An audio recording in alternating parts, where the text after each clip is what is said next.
The transport ship settled onto the landing pad with a soft hum. Through the viewing ports, 12 alien students pressed against the glass to get their first look at Earth. The planet looked peaceful enough from orbit, with its blue oceans and white clouds swirling around green and brown continents. None of them suspected what they were about to discover. HFY clicked her crystalline fingers against the window. Her homeworld of Serenity Prime had perfect weather every day, with gentle rains that fell exactly when the plants needed them. The chaotic swirling patterns in Earth's atmosphere looked dangerous to her trained eye. But she assumed the humans had weather control systems like every civilized world. Next to her, Clixera floated in his mobile water tank. His ocean world of tidal haven had calm, predictable currents, and no dangerous sea life. The idea that any planet could support life without careful management seemed impossible to him. Vorthok buzzed nervously, his insect-like wings twitching. His agricultural world of harmony fields had been carefully designed by engineers over thousands of years. Every plant, every animal, every weather pattern was controlled and safe. The wild, uncontrolled look of Earth's surface made him uncomfortable. The gaseous being called Nexus simply drifted in his containment suit, watching everything with interest. His people lived in floating cities high above their world's surface, where the air was always pure and the temperature never changed. The transport door opened with a hiss, and their human guide stepped inside. Jake Morrison was a tall, lean human with brown hair and friendly blue eyes. He wore simple clothes and carried a backpack that seemed too heavy for his thin frame, though he lifted it easily. "Welcome to Earth," Jake said with a bright smile. "I hope your trip went well. I'm Jake Morrison, your cultural liaison and guide for the next 3 months." The aliens exchanged polite greetings in their various ways. Jake seemed nice enough, though there was something about him that made Vorthok's survival instincts twitch. Maybe it was the way Jake moved, like a predator trying to look harmless. "Before we head to campus, I need to go over some basic safety protocols," Jake said, pulling out a tablet. "Nothing major, just standard stuff for first-time visitors." HFY translated for the others. Safety protocols were normal on any world. Every civilized planet had rules about where visitors could go and what they could touch. First, altitude adjustment, Jake continued. "We're about 5,000 feet above sea level here, so the air is a bit thin. If anyone feels dizzy or short of breath, let me know immediately. We have oxygen supplements if needed." The aliens looked at each other with confusion. Thin air? On Serenity Prime, the atmosphere was perfectly balanced everywhere. Why would humans build a school in a place where visitors might not be able to breathe properly? "Second, weather warnings," Jake said. "It's spring, so we might get some thunderstorms. If you hear the emergency sirens, head for the nearest building immediately. Lightning can be dangerous if you're caught outside." Clixara bubbled in alarm. Lightning was a weapon used in warfare on civilized worlds. Why would any planet have natural lightning that was dangerous enough to require emergency warnings? "Third, local wildlife," Jake continued casually.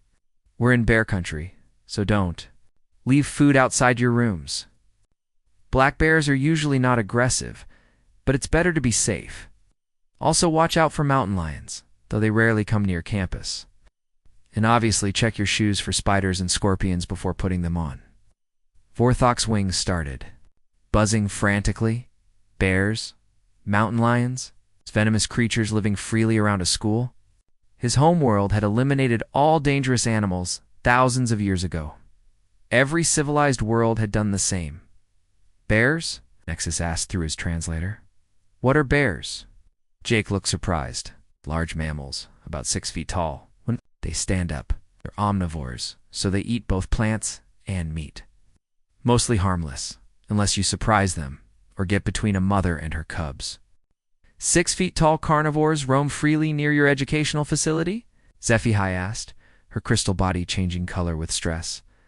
"Oh, they're not full carnivores," Jake said with a laugh. "They mostly eat berries and fish, and they don't really roam the campus itself, just the surrounding forest. The security fences keep most of them out." Security fences to keep out giant predators around a school.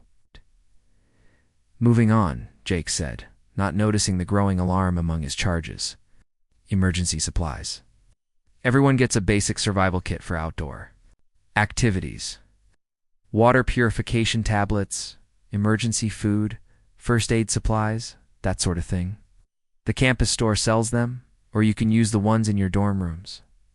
Survival kits? Clixara asked.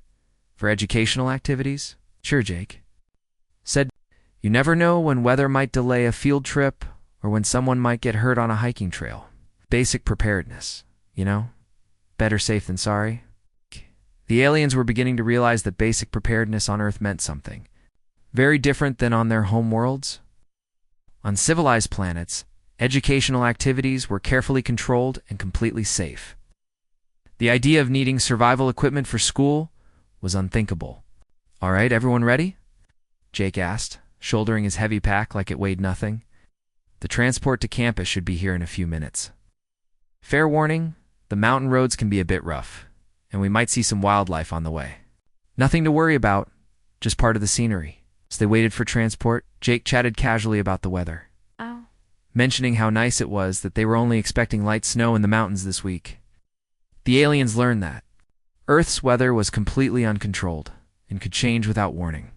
What Jake called light snow would be considered a major climate disaster on most worlds. When the transport arrived, it was a large vehicle with thick tires and metal guards on the front. Jake explained that the guards were for minor road hazards, like rocks falling from cliffs or animals crossing the road. The aliens were horrified to learn that travel on Earth required armored vehicles to protect against randomly falling objects and wandering predators as they drove toward campus. Jake pointed out various features of the landscape. He mentioned avalanche zones, flash flood areas, and regions where forest fires were common. He talked about these natural disasters the way other beings might discuss mild inconveniences. That ridge over there gets hit by lightning pretty regularly, Jake said, pointing to a nearby mountain. Makes for some great photographs during storms. The university actually has a research station up there to study electrical discharge patterns. The aliens stared in horror. Humans had built a research station in a place that was regularly hit by weapons-grade electrical discharge, and they thought this was normal. By the time they reached campus, 12 exchange students were beginning to suspect that their understanding of habitable worlds might need some serious revision. Earth looked beautiful from a distance, but the more they learned about it, the more it seemed like a carefully disguised DATHTRAP. Jake helped them unload their belongings, still chatting cheerfully about campus life. He mentioned the hiking trails, the rock climbing wall, and the outdoor adventure club. Everything he described sounded like military training exercises disguised as recreational activities. Tomorrow, we'll start with orientation, Jake said, as he led them to their dormitory. Basic stuff about campus layout, meal schedules, emergency procedures.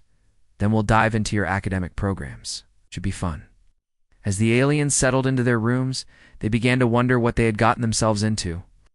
This was supposed to be a peaceful educational exchange, but Earth was starting to look less like a school and more like a survival training facility. None of them suspected that their real education was just beginning.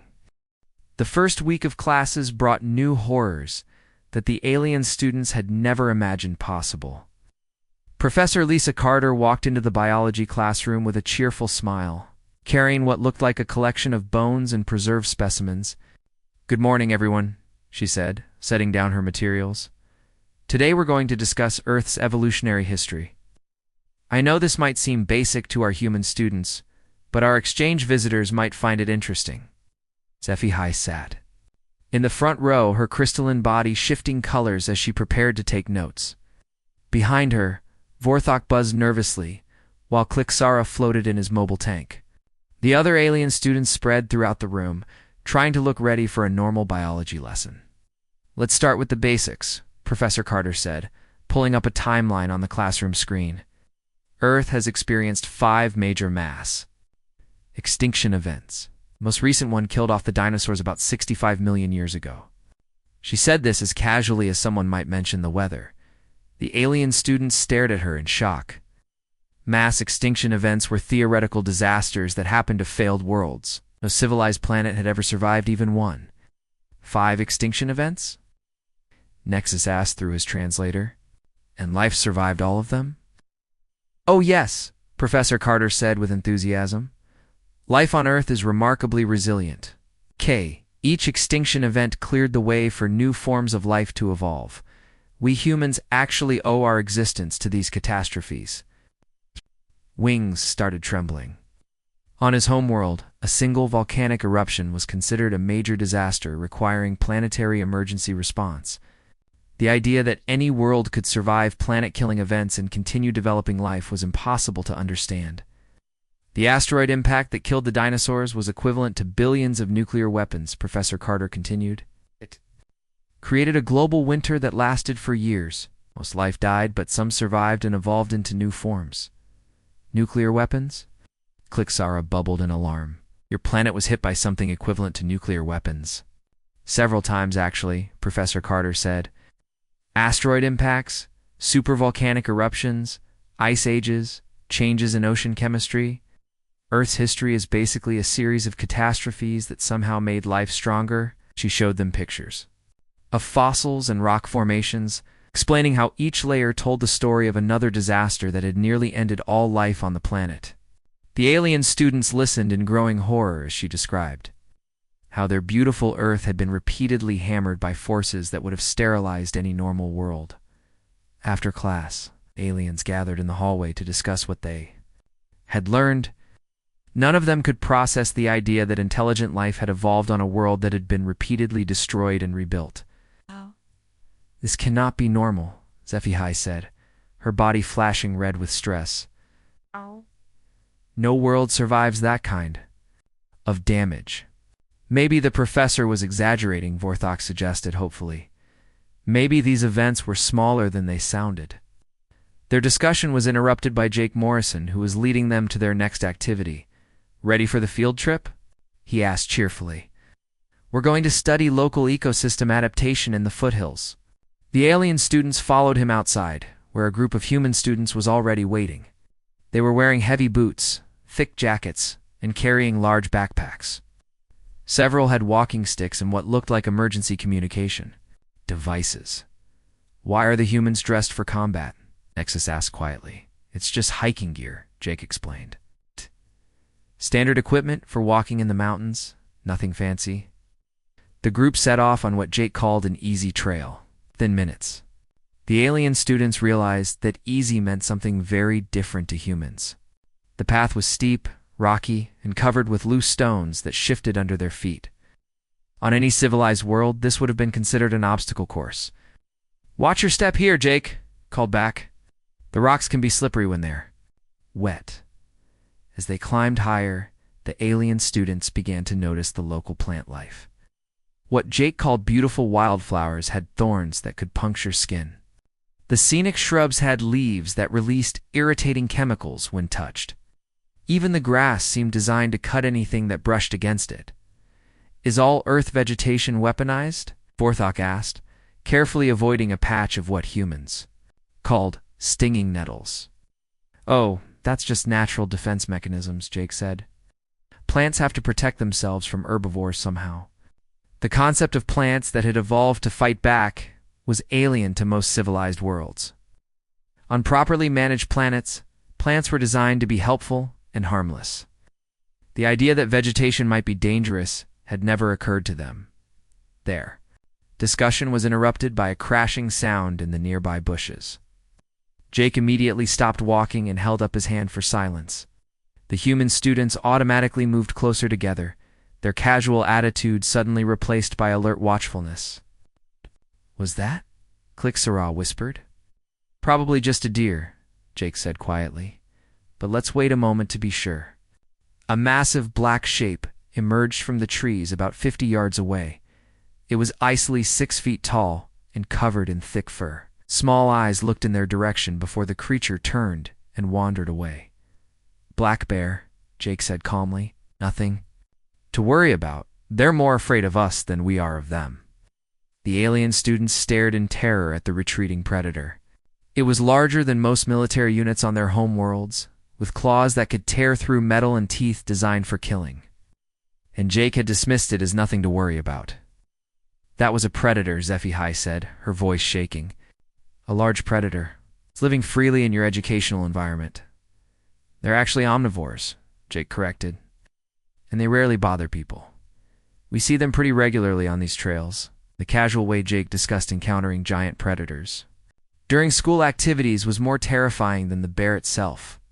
The alien students began to understand that humans considered deadly encounters to be normal parts of their educational experience as they continued hiking. Jake pointed out various features of the landscape. He showed them evidence of rock slides, areas where flash floods had carved new channels, and trees that had been struck by lightning. Everything he described as natural beauty looked like evidence of ongoing warfare between the planet and anything trying to live on it. The weather's been pretty mild this week, Jake commented, looking at the sky. We might get some thunderstorms this afternoon, but nothing serious.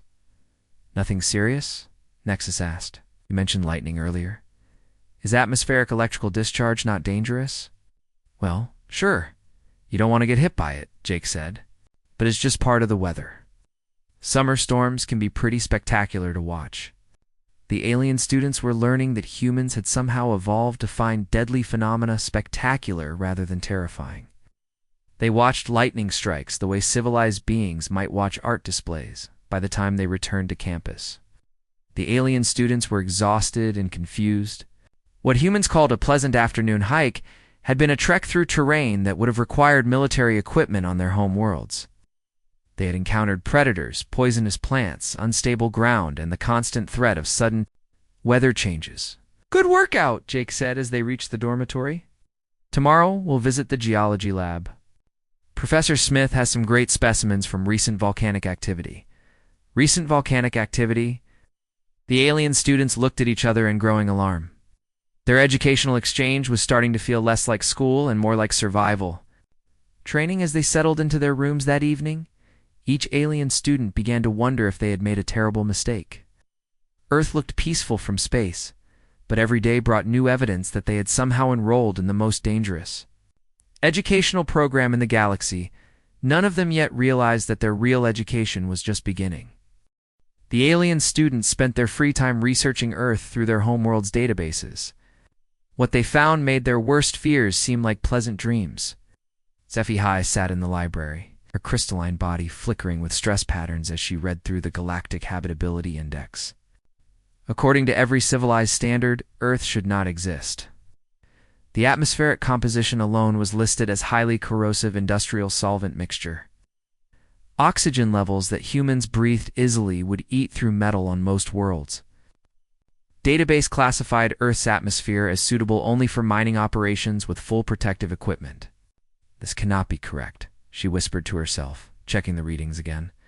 But the numbers were clear. Humans were somehow living and breathing in an atmosphere that would be used as a weapon on civilized worlds. Across the library, Vorthok was researching Earth's gravity levels. His insect-like body was shaking as he read the measurements. Earth's gravitational pull was nearly 3 times stronger than what most species could survive long-term. Humans had evolved in what amounted to a crushing weight that would flatten most galactic citizens. Clixara floated in his tank nearby, bubbling with distress, as he read about Earth's water composition. What humans called fresh water contained mineral levels that would be toxic to most life forms. Even their oceans had salt concentrations that would preserve dead tissue on most worlds. Yet humans swam in this water for recreation.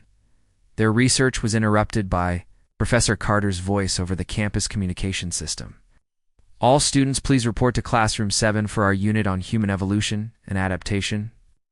The alien students exchanged worried looks. After what they had learned about Earth's environment, they were not sure they wanted to know how humans had adapted to survive here. Professor Kata greeted them with her usual cheerful smile. Behind her was a display showing what she called the human evolutionary timeline. The images looked like a progression from normal primates to something that belonged in a military laboratory. Humans evolved as persistence hunters, she began. Our ancestors would chase prey animals across vast distances until the prey collapsed from exhaustion. No other hunting method quite like it exists in nature. Vorthok's wings went completely still. Persistence hunting was a theoretical concept that military scientists had dismissed as impossible. The idea that any creature could literally run other animals to death was considered too energy inefficient to evolve naturally. How far would they chase prey? Nexus asked through his translator. Oh, 20 to 30 miles was common, Professor Carter said casually. Sometimes more if the prey was particularly valuable. Early humans could run for hours without stopping. The alien students stared at her in horror.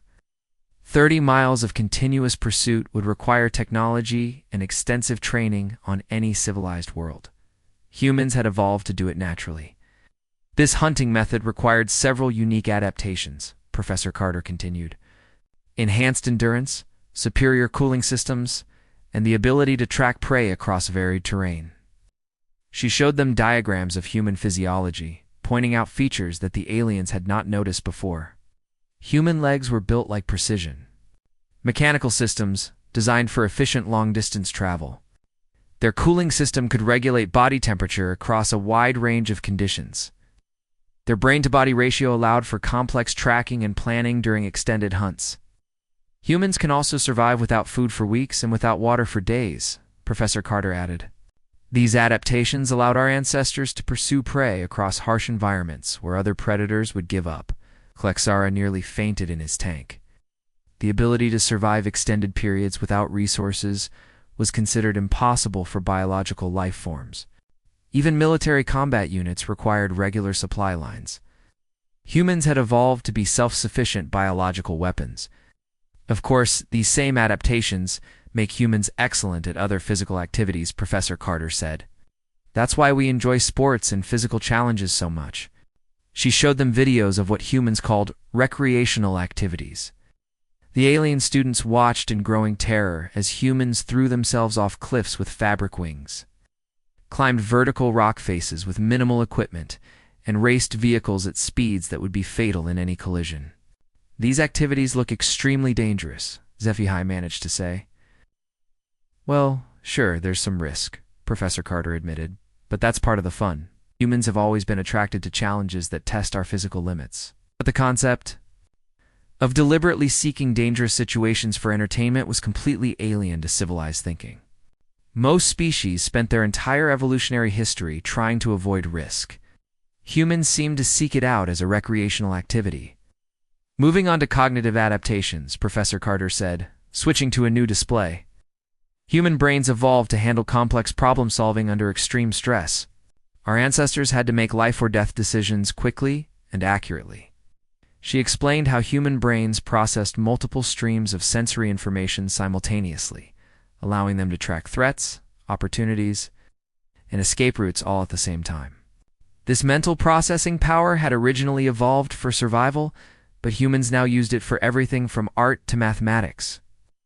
The human fight-for-flight response is also quite advanced, she continued. When threatened, humans can access emergency reserves of strength and speed. Adrenaline allows temporary superhuman performance. Vorthok was taking notes frantically, trying to understand how any biological system could have emergency performance modes. On his world, such capabilities would require technological enhancement. Their discussion was interrupted by a commotion outside the classroom. Through the windows, they could see a human maintenance worker named Tom Bradley walking across the campus. He was moving normally, carrying tools and talking to other workers. Isn't that the human who was in the vehicle collision? Nexus asked. Oh yes, Professor Carter said, glancing outside. Tom had a pretty bad car accident 3 days ago. Rolled his truck twice, I heard, but he's tough. Back to work already. The alien student stared at Tom Bradley in shock. 3 days ago. He had been in what humans called a minor accident, a collision that would have been fatal to most known species. Now, he was walking around normally, carrying heavy equipment, and apparently suffering no ill effects. He survived a vehicle collision that involved multiple rotations. Klexara asked weakly. Like I said, he's tough, Professor Carter replied. Humans are pretty resilient. We have to be, living on a world like this. She said this as if surviving potentially fatal accidents was a normal part of human life. The alien students were beginning to understand that it probably was, as the class ended. Professor Carter made an announcement that sent chills through every alien student present. Next week, we'll be discussing human conflict resolution and technological development. I think you'll find it interesting how humans have channeled their natural competitive instincts into creative problem solving. The alien students left the classroom in stunned silence. They had just learned that humans were persistent predators. With enhanced physical capabilities, emergency performance modes, and the ability to survive accidents that would kill most other species. And apparently, humans had also developed something called conflict resolution that Professor Carter seemed to think was worth studying as they walked back to their dormitory. Each alien student was processing the same terrifying realization. They had not come to study on a normal world with an unusual species. They had somehow enrolled in an educational program run by the most perfectly adapted predators the galaxy had ever produced, and they were only beginning to understand what that meant. The alien students tried to process everything they had learned while keeping up with their regular classes. But each new day seemed to bring fresh horrors that challenged everything they thought they knew about possible life in the universe. Tuesday brought what humans called physical education class. Jake Morrison led them to a large indoor facility filled with equipment that looked like torture devices from primitive civilizations. Human students were already there, wearing minimal clothing and preparing for what they called sports. "Today, we're playing basketball," announced the human instructor, a woman named Coach Kelly Davis. "It's a simple game. 2 teams try to get the ball through the opposing team's hoop." She made it sound harmless, but the alien students immediately noticed several disturbing details. The playing surface was hard enough to cause serious injury. In a fall, the metal hoops were positioned high above the ground, requiring dangerous leaping to reach them. Most alarming of all, multiple humans would be competing for control of a single object in a confined space. "This appears to be organized combat," Vorthok whispered to the others. "Don't worry," Jake said, overhearing him. "It's just recreational. It's good exercise and team building." The game began, and the alien students watched in horror as humans threw themselves through the air, collided with each other at high speed, fought for control of the ball with an intensity that would have qualified as warfare on civilized worlds. What the humans called normal basketball moves looked like advanced combat techniques. "Foul," Coach Davis called out when one player pushed another too hard. "There are rules against excessive violence," HFY asked hopefully. "Oh sure," Jake replied. "Can't be too rough or someone might get hurt. This is just friendly competition." The alien students watched as a human player took what looked like a devastating hit to the chest, stumbled for a moment, then immediately returned to the game. On any civilized world, such an impact would have required medical attention and possibly hospitalization. "Are humans naturally resistant to physical trauma?" Nexus asked. "We're pretty tough," Jake admitted. "Human bones are designed to handle impact, and our muscles provide good protection for vital organs. Plus, we heal pretty fast compared to some species." After the terrifying basketball demonstration, their next class was with history professor Dan Roberts. The alien students had been dreading this class since Professor Carter mentioned something called human conflict resolution. Professor Roberts was a calm, scholarly man who spoke in measured tones about what he called the development of human civilization. He began with early human societies, describing how small groups of hunter-gatherers had gradually formed larger communities. "Human history is largely the story of competition for resources," he explained. "When different groups wanted the same territory or supplies, they had to find ways to resolve these conflicts." He showed them images of what he called early human tools. The alien students stared in horror at weapons designed specifically for killing other humans. Spears, swords, bows, and increasingly sophisticated devices for ending life efficiently. Warfare drove most of human technological development, Professor Roberts continued casually. The need to gain advantages over enemies led to innovations in metallurgy, engineering, chemistry, and eventually electronics. Vorthok was frantically taking notes, trying to understand how any species could develop technology primarily for the purpose of killing their own kind. On civilized worlds, technology was developed for comfort, art, and exploration. The idea of war as a driver of progress was completely alien to galactic thinking. Of course, Humans also developed increasingly sophisticated methods of defense, the professor added. Armor, fortifications, early warning systems. The constant back and forth between offensive and defensive capabilities pushed human innovation at an incredible pace. How many conflicts did early humans engage in? Clixara asked nervously. Constantly, Professor Roberts said with a slight smile. Archaeological evidence suggests that warfare was essentially continuous throughout most of human history. Different scales and intensities, but always present somewhere. The alien students sat in stunned silence. A species that had spent its entire developmental period in constant warfare with itself had somehow survived long enough to reach the stars. By all galactic understanding, such a species should have destroyed itself long before developing space travel. Modern humans have found better ways to channel competitive instincts, Professor Roberts continued. Economic competition, sports, scientific research, space exploration. We still compete, but usually not lethally. Usually? HFY asked weakly. Well, humans still have conflicts sometimes, the professor admitted. But we've gotten much better at resolving disputes without large-scale violence. Diplomacy, international law, economic pressure. Much more civilized than the old days. The fact that humans considered their current methods much more civilized. While still acknowledging occasional conflicts was terrifying to species that had not experienced warfare in thousands of years. After class, Jake led them on what he called a relaxing walk through the campus nature preserve. The alien students were learning to be suspicious of anything humans described as relaxing.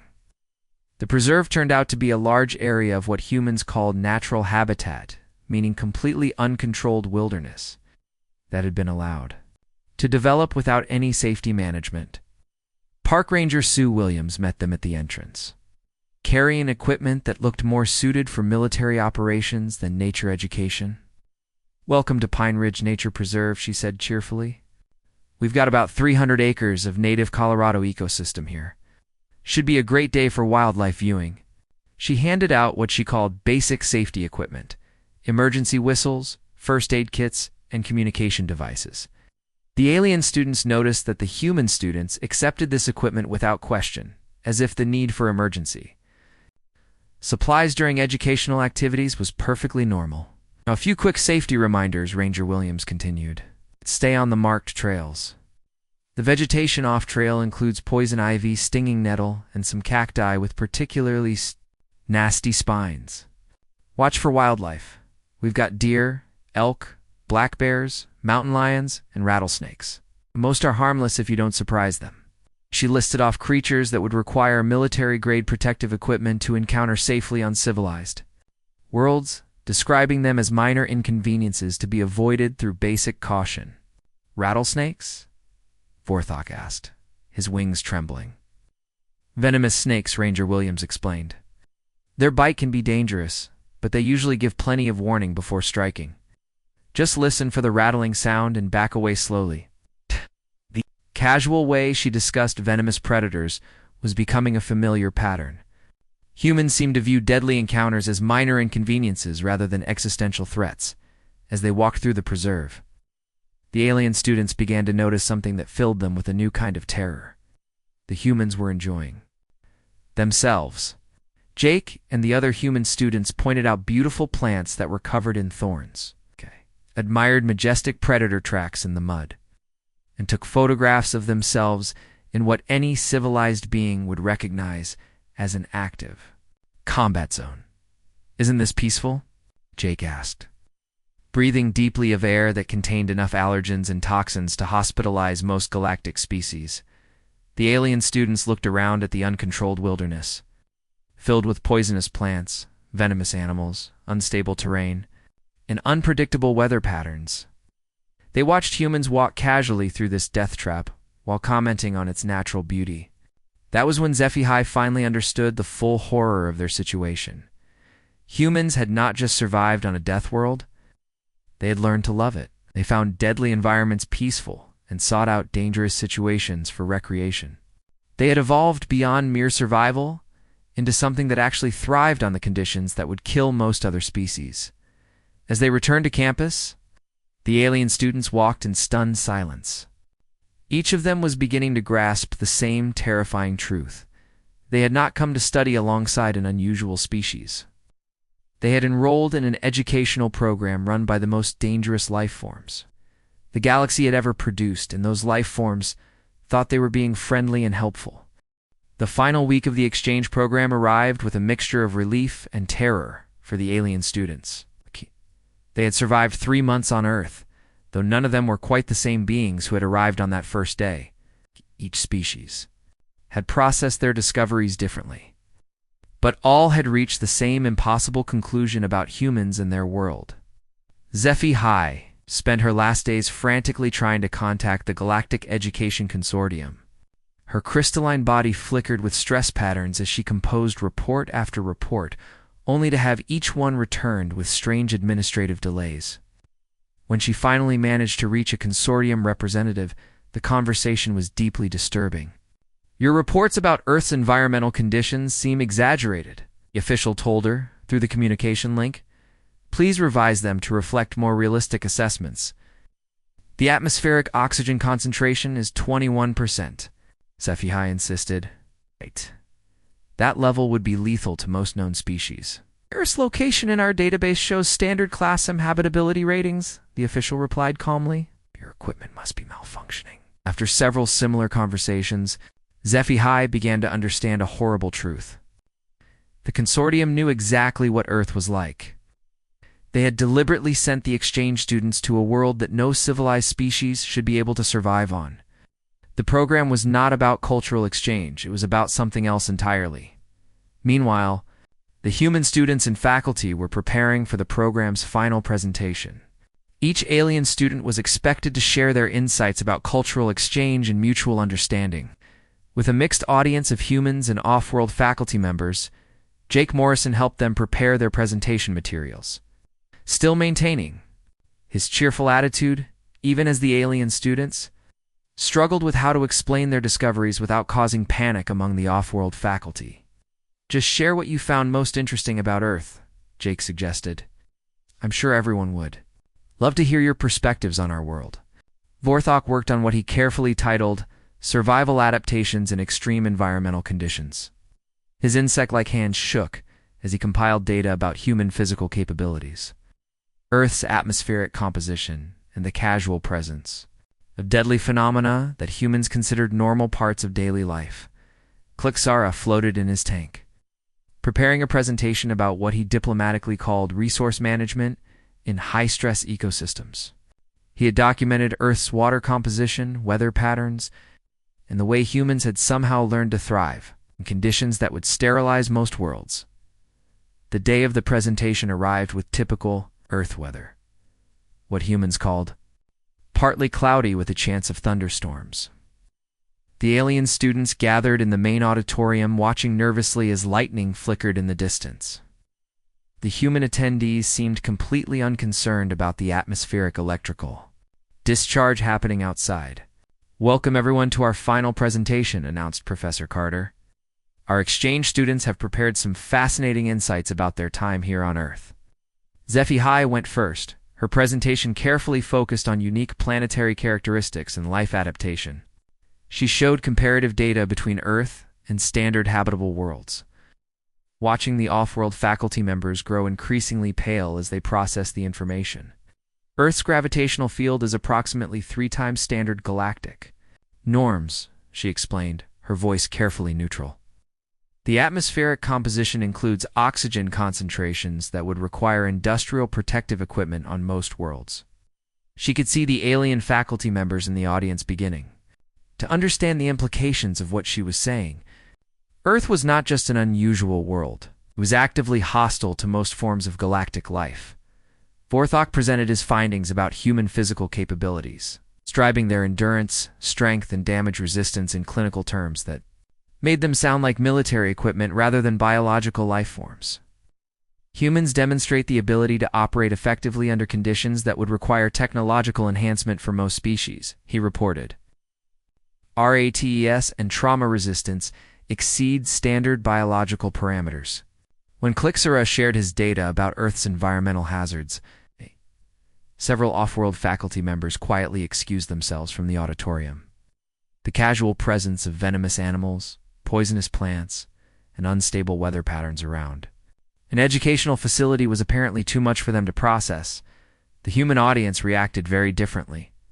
They listened with growing fascination and enthusiasm, frequently asking questions about the alien students' homeworlds and expressing genuine interest in visiting them.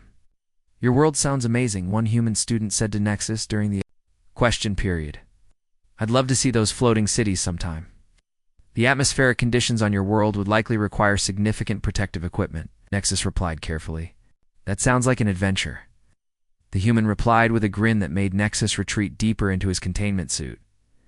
After the presentations ended, Jake Morrison approached the alien students with his characteristic enthusiasm. "That was fantastic," he said. "You've really helped us understand how unique and interesting Earth must seem to off-worlders." He paused, looking thoughtful. I've been thinking about applying for the reciprocal exchange program. It would be amazing to study on some of your home worlds and see how different planetary conditions affect development." Students looked at each other in horror. The idea of Jake Morrison, a casual example of human adaptability, arriving on their carefully controlled, peaceful worlds was terrifying beyond description. "The application process for visiting our worlds is quite complex," SciFi said quickly. "There are many safety protocols and environmental compatibility requirements."